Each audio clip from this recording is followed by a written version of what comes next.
नमस्कार मित्रांनो, स्वागत आहे तुमचं आपले चॅनल ऑल इन वरती। तर मित्रांनो, आजच्या भागात आपण बघणार आहोत जे की आपण आरोग्य विभाग भरतीसाठी 2 टेस्ट सिरीज चालू केलेल्या आहे मित्रांनो। त्यामध्ये आरोग्य विभाग मेगा भरती अंडर अतिसंभाव्य तांत्रिक प्रश्नांची एक सिरीज आहे। त्यामध्ये तुम्हाला प्युअर जे तांत्रिक प्रश्न असतात त्यांची सिरीज भेटत आहे। त्यामध्ये तुमचा जो 40 मार्कांचा टॉपिक्स असतो तांत्रिक प्रश्नांचा, हा आपण कव्हर करणार आहोत। दुसरी सिरीज आहे त्यामध्ये आपण कंबाईन सिरीज घेतलेली आहे। कंबाईन सिरीज म्हणजे तांत्रिक प्रश्न वगळून जे काही तुमच्या इतर टॉपिक्स असतात, जसे की तुमचं जनरल नॉलेजचं असेल, मराठी ग्रामर, इंग्लिश ग्रामर, अंकगणित, बुद्धिमत्ता, या प्रकारचे जे टॉपिक्स असतात हे आपण कव्हर करणार आहोत। त्या टॉपिक्समध्ये आतापर्यंत आपण 2 व्हिडिओ बनवलेले आहेत। एक व्हिडिओ म्हणजे मराठी ग्रामरचा आणि दुसरा व्हिडिओ म्हणजे जी के इतिहासचा। ते दोघं देखील अपलोड केलेले आहेत आणि तांत्रिक प्रश्नांचे ऑलरेडी 3 जे पार्ट आहे आपण बनवलेले आहेत। जर हे व्हिडिओ तुम्ही पाहिले नसतील तर तुम्ही आपल्या चॅनलला व्हिजिट करून बघू शकता मित्रांनो। अतिशय महत्त्वाचे असे सर्वांमध्ये प्रश्न आहेत जे की येणाऱ्या परीक्षेमध्ये तुम्हाला नक्की लाभ देऊ शकतात। आजच्या भागामध्ये आपण अतिशय महत्त्वाचे असे तांत्रिक प्रश्न बघणार आहोत जे की तुम्हाला एक्झाममध्ये ऑलरेडी विचारले गेलेले आहेत। असेच प्रश्न असणार आहे मित्रांनो आणि अशाच प्रकारचे प्रश्न तुम्हाला येत असतात आणि प्रश्न अगदी सोपे आहे, पण महत्त्वाचेही देखील तितकेच आहे मित्रांनो। तर व्यवस्थित तुम्ही हे प्रश्न जे असणार आहे ते बघायचे आहे। यामध्ये आपण पहिले प्रश्न आणि फक्त त्याचा आन्सर घेत होतो, पण मागच्या व्हिडिओमध्ये ज्या काही कमेंट्स आल्या की तुम्ही इतर पर्याय देखील देत जा, त्यासाठी आपण 4ही पर्याय या ठिकाणी आज ठेवलेले आहेत। बघा, या ठिकाणी तुम्ही बघू शकता याप्रमाणे आपला आहे। तर 4ही पर्याय तुम्हाला आहे। फक्त इतकं आहे की मी प्रश्न वाचणार आहे, त्यानंतर 10 सेकंद आपण थांबणार आहोत। तुम्ही बाकी जे पर्याय असणार आहे ते वाचून घ्यायचे आहे आणि योग्य पर्याय मी सांगणार आहे 10 सेकंदानंतर। तोपर्यंत तुम्ही गेस करायचा आहे मित्रांनो। रिपीटेड क्वेश्चन देखील आहे आणि सोपे प्रश्न आहे आणि तुमचे प्रश्न किती बरोबर आले याचं कमेंट्समध्ये कमेंट्स देखील करायचे आहे। कमेंट्स बॉक्समध्ये कमेंट्स करा, म्हणजे आपल्याला समजेल की आपण अजून जे काही बराचसा गॅपमध्ये पडलेला होता तरीसुद्धा आपल्या लक्षात आहे। तर यासाठी मित्रांनो 10 सेकंदाचा वेळ आपण घेणार आहोत। त्यामध्ये तुम्ही इतर जे ऑप्शन आहे ते वाचून योग्य ऑप्शन निवडायचं आहे आणि तुमचं आणि आमचं योग्य ऑप्शन जर बरोबर आलं तर तितके तुम्ही तुमचे किती प्रश्न बरोबर आले ते कमेंट्स बॉक्समध्ये कमेंट्स करा मित्रांनो। चला तर आजच्या सिरीजला सुरू करूया। बघा, आजचा पहिला प्रश्न आहे आपला की ऑर्थोटोलिडिन टेस्ट म्हणजे OT कशासाठी करतात। तर OT टेस्ट जी आहे, ऑर्थोटोलिडिन टेस्ट, ही कशासाठी करतात।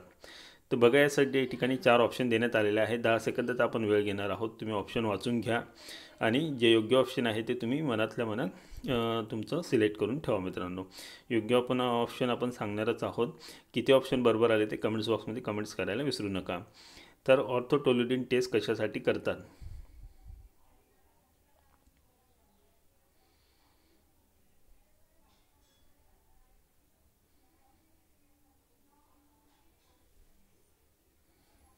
तर बघा, ऑर्थोटोलिडिन टेस्ट ही जी आहे ही ऑप्शन क्रमांक C बघू शकता तुम्ही, पाण्यातील मुक्त क्लोरीनचे प्रमाण तपासण्यासाठी केली जाते। तर ऑर्थोटोलिडिन टेस्ट ही काय आहे, पाण्यातील मुक्त क्लोरीनचे प्रमाण तपासण्यासाठी केली जाते। आता किती जणांचं बरोबर आलं तुम्ही लक्षात ठेवायचं आहे तुमचं। पुढे प्रश्न आहे बघा, प्रश्न क्रमांक 2 आहे आपला, भारत सरकारने राष्ट्रीय आरोग्य धोरण कधी जाहीर केले। तर भारत सरकारने जे आहे हे राष्ट्रीय आरोग्य धोरण कधी जाहीर केले। बघा, 4 ऑप्शन आहे।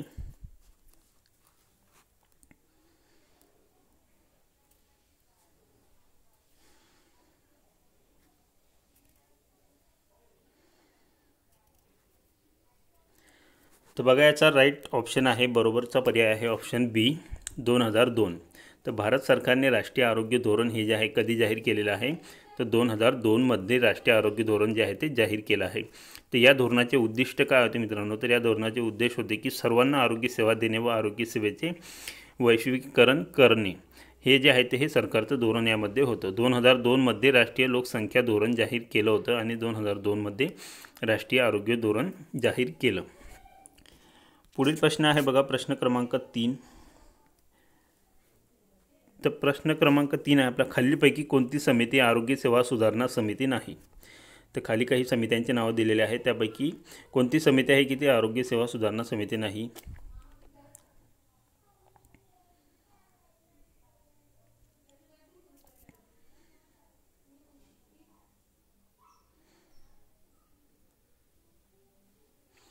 तर बघा, ती आहे ऑप्शन क्रमांक 1, केळकर समिती। तर केळकर समिती ही जी आहे ही आरोग्य सेवा सुधारणा समिती नाही। तर बघा यामध्ये पर्यायामध्ये दिलेलं आहे, पण पर्यायामधील जे आरोग्य सेवा सुधारणा असणाऱ्या समित्या आहे, बाकीच्या ज्या उरलेल्या आहेत त्या. तर मुदलियार समिती आहे, 1962ला ही समिती स्थापन करण्यात आली होती. आरोग्य सर्वेक्षण आणि नियोजन समिती म्हणून सुद्धा ही ओळखली जाते. तर करतार सिंह समिती आहे, ही 1973ला जी आहे तिची स्थापना झालेली आहे. आरोग्य आणि कुटुंब नियोजन अंतर्गत जी आहे ती ही बहुउद्देशीय कामगारांची समिती म्हणून ओळखली जाते. त्यानंतर तिसरी आहे मुखर्जी समिती, 1962ला ही स्थापन झालेली आहे. तर या समितीचे उद्दिष्ट या ठिकाणी तुम्ही बघू शकता की आरोग्य सेवेचा तपशील आणि आरोग्य सेवेचे बळकटीकरण व्हावे यासाठी ही स्थापन करण्यात आलेली होती. म्हणजे या तिघही समित्या ज्या आहेत त्या आरोग्य सेवेशी निगडीत आहे, शिवाय एक जी की केळकर समिती. पुढील प्रश्न आहे बघा आपला, राष्ट्रीय कीटकजन्य आजार नियंत्रण कार्यक्रमामध्ये खालील कोणत्या आजाराचा समावेश होत नाही. तर राष्ट्रीय कीटकजन्य आजार नियंत्रण कार्यक्रमामध्ये खालील कोणत्या आजाराचा समावेश होत नाही. तर 10 सेकंद आपण वेळ घेणार आहोत. तुम्ही तुमचे ऑप्शन वाचून राईट आन्सर लक्षात ठेवायचं आहे.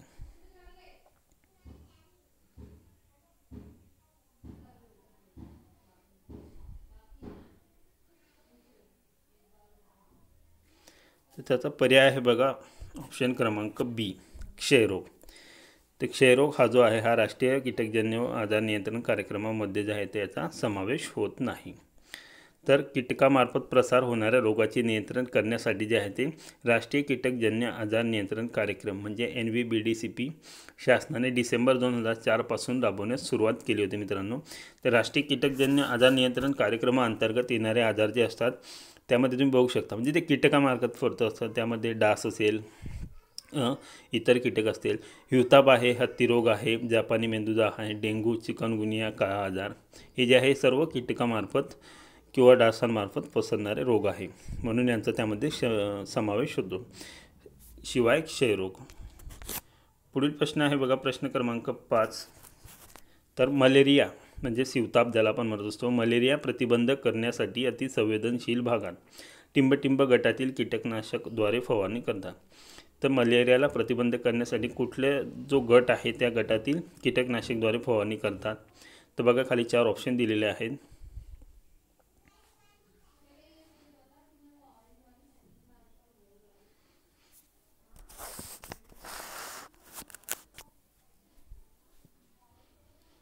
तर योग्य ऑप्शन आहे बघा ऑप्शन क्रमांक 4, सिंथेटिक पायरेथ्राईड. तर सिंथेटिक पायरेथ्राईड हे जे आहे याचा उपयोग जो आहे तो मलेरिया प्रतिबंध करण्यासाठी अतिसंवेदनशील भागामध्ये या गटातील कीटकनाशक जे आहेत ते वापरले जाते. तर 1999पासून चालू आलेले जे राष्ट्रीय हिवताप प्रतिबंध रोग कार्यक्रम आहे याची जे या अंतर्गत हिवताप प्रतिबंध करण्यासाठी अतिसंवेदनशील भागामध्ये सिंथेटिक पायरेथ्राईड गटातील कीटकनाशकद्वारे फवारणी करण्याचे सांगण्यात आले आहे. त्यामध्ये पॅरिस ग्रीन यामुळे फक्त ॲनाफिलीस डासाचा अळ्या मरतात. म्हणजे पॅरिस ग्रीन हा जो आहे तो हा वापरला जातो, पण याच्यामुळे फक्त ॲनाफिलीस जे डास असतं याच्या अळ्या ज्या आहेत त्या मरतात. आणि काही इतर कीटकनाशक आहे जसं DDT, मॅलेथिओन, ॲबेट, तर यासारखे. पुढील प्रश्न आहे बघा प्रश्न क्रमांक 6. हत्तीरोग कोणत्या कीटकाच्या माध्यमातून होतो. तर हत्तीरोग जो आहे हत्तीरोग कोणत्या कीटकाच्या माध्यमातून होतो.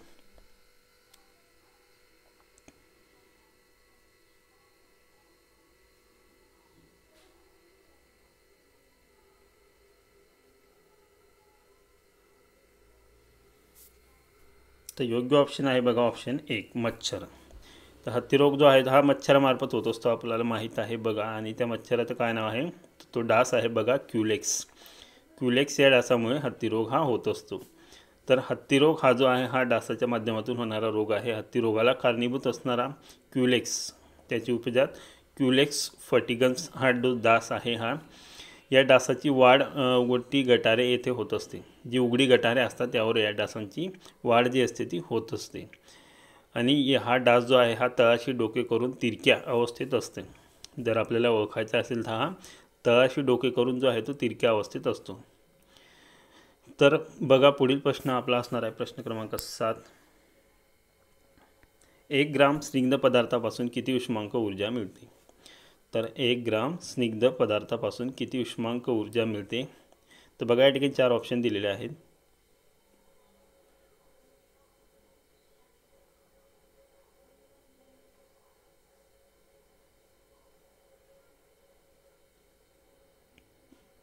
तर योग्य ऑप्शन आहे बघा ऑप्शन सी 9. तर 9 जे असते ही 9 उष्मांक ऊर्जा जे असते 1 ग्राम स्निग्ध पदार्थापासून मिळत असते.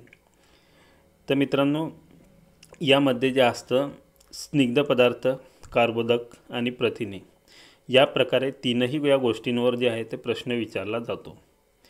त्यामुळे यामध्ये कन्फ्युजन होणं आपलं एखाद्या वेळेस होऊ शकतं. त्यासाठी बघा 1 ग्राम स्निग्ध पदार्थ जर विचारला तर 9 किलो कॅलरी जी असते ही ऊर्जा मिळत असते.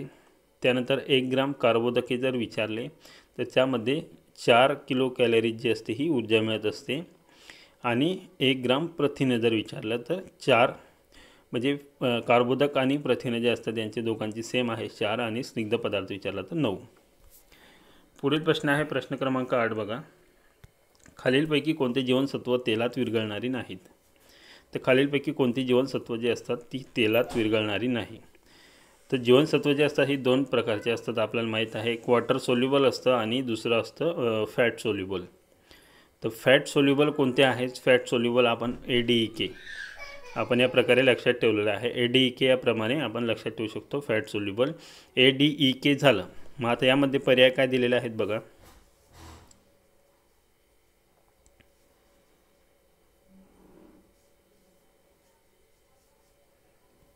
तर योग्य पर्याय आहे आपला ऑप्शन डी ब.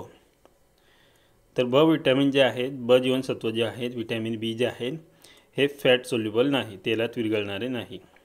कारण बघा ADEK यामध्ये बी येतं का नाही. तर बी आणि सी जे विटॅमिन असतं हे वॉटर सोल्युबल या ठिकाणी आहे.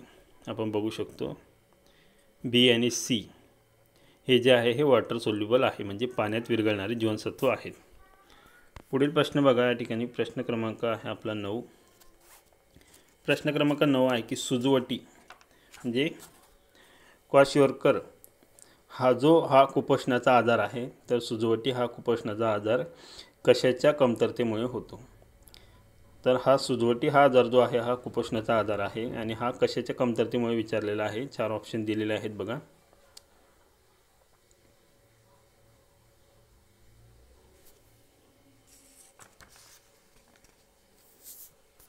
तर योग्य ऑप्शन कुठलं असणार आहे आपलं. योग्य ऑप्शन आहे बघा ऑप्शन डी स्निग्ध पदार्थ.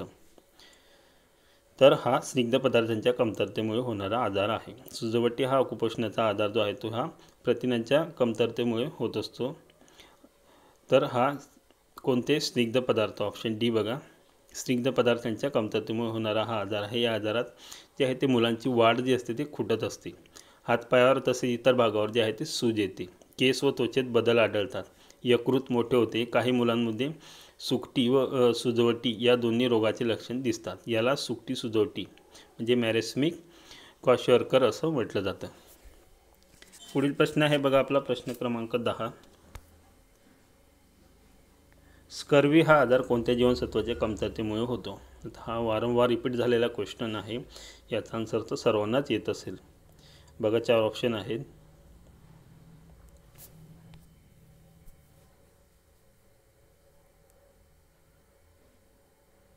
तर स्कर्वी हा आजार जो आहे ऑप्शन क्रमांक सी बघा विटॅमिन सी म्हणजे क जीवनसत्वाच्या अभावामुळे होणारा हा आजार आहे. कोणता? स्कर्वी. तर या रोगामध्ये काय होतं बघा हिरड्यातून रक्त येते. तर असा देखील प्रश्न तुम्हाला विचारला जातो की कोणत्या आजारामध्ये हिरड्यातून रक्त येते. तर त्याचं उत्तर आपलं कोणतं असणार आहे स्कर्वी. तर अजून यामध्ये जसं सांधे सुजतात, दुखतात, जखमा ज्या आहेत त्या लवकर भरत नाही, रक्तक्षय होतो, क जीवनसत्वाचे कार्य जे आहे जखम लवकर भरणे, लोहाचे शोषण वगैरे असतात. त्याच्या कमतरतेमुळे हे इतर सर्व लक्षणं आपल्याला बघायला मिळतात. तर याचे मूळ स्रोत कोणते आहेत? आंबट फळांमध्ये जास्त आढळतं हे जसं आवळा, पेरू, संत्रा, मोड आलेली धान्य यामध्ये आपल्याला विटॅमिन जीवनसत्व क जे आहे हे बघायला मिळतं. तर या ठिकाणी बघा मित्रांनो आजचे हे आपले प्रश्न संपलेले आहेत. तर या प्रश्नांमध्ये आपण प्रत्येक प्रश्न 10 सेकंद वेळ दिलेला आहे. तुम्ही ऑप्शन देखील इतर वाचलेले होते. तुम्ही जसं सांगितलं त्याप्रमाणे 4 ऑप्शन आपण ठेवून हे प्रश्न घेतलेले आहेत. आणि तुमचे किती ऑप्शन बरोबर आले हे तुम्ही कमेंट बॉक्समध्ये नक्की कमेंट्स करा मित्रांनो, जेणेकरून कोण किती पुढे चाललेला आहे. आता जो बराचसा गॅप होता मेरिट लिस्टच्या भरोशावर त्यामध्ये आपला काही अभ्यास मागे तर राहिला नाही किंवा काही विसरलं नाही याचा देखील आपल्याला कळणार आहे। त्यासाठी कमेंट्स करायला विसरू नका मित्रांनो। व्हिडिओ आवडला असेल लाईक करा, शेअर करून जास्तीत जास्त मित्रांपर्यंत पोहोचवा। धन्यवाद।